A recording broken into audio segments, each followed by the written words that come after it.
Guys, welcome back to the shop, to Handy HQ.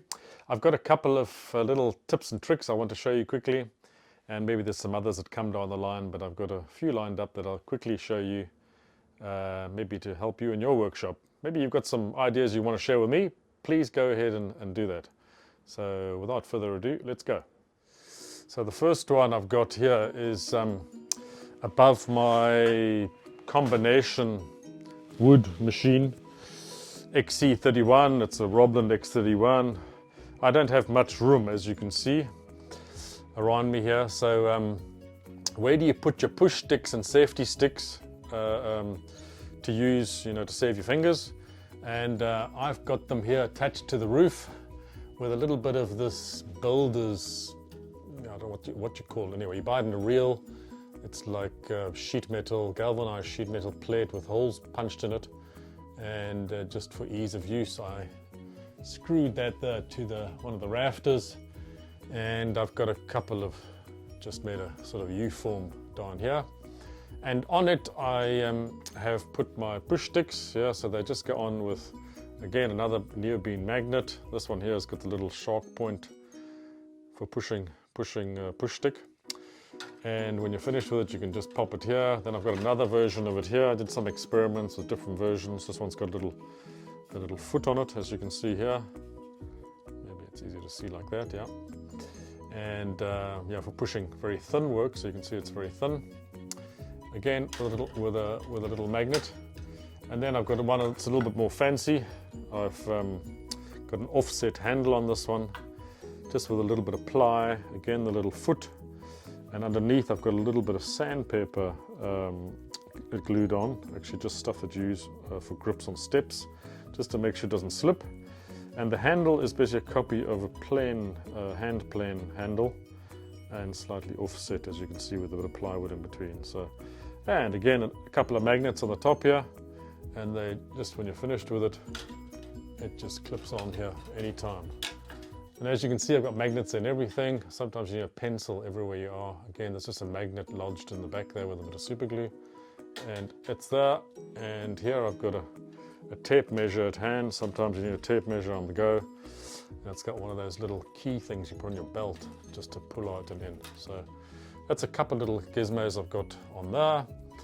Somewhere else I use magnets is, for instance, here, the radio control, the remote for switching the radio on and off, so is right here, and it's got a little magnet on the back, and it's just when you're coming into the shop, you can switch it off and on right there.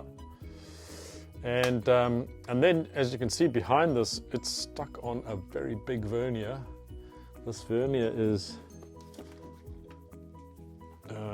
500, no, 650 millimeters long. So it's not one I use very often, but somebody donated it to me because I didn't really want to keep it in calibration. It's a very nice one. It's a Mitutoyo.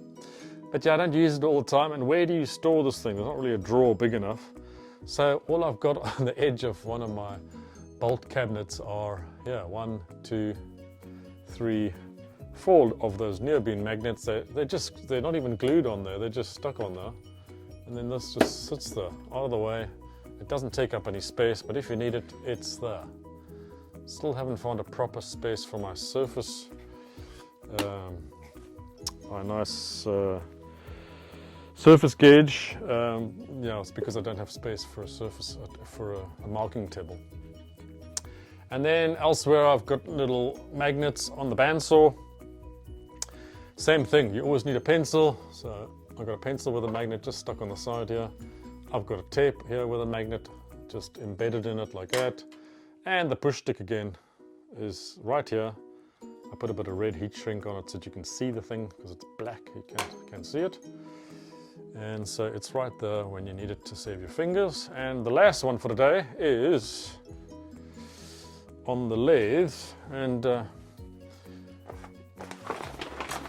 on the lathe, I haven't got to organizing a proper place to organize the tools and everything on the wall here. I've got to do that still.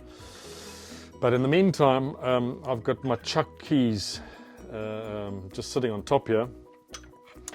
And yeah, I'm switching sometimes between a 3-jaw chuck and a 4-jaw chuck, and then you never know which chuck key fits which. And in some cases it's a hex, in some cases it's a square. In this case they're 2 different size squares, but it's a real pain. You always pick up the wrong one.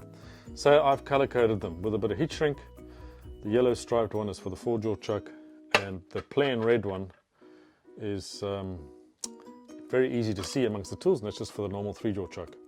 And yes, I see someone already left the chuck key in the chuck and switched the machine on, and it gave it a nice whack there. But anyway, and then same thing here for the little key here for the tightening up the tools.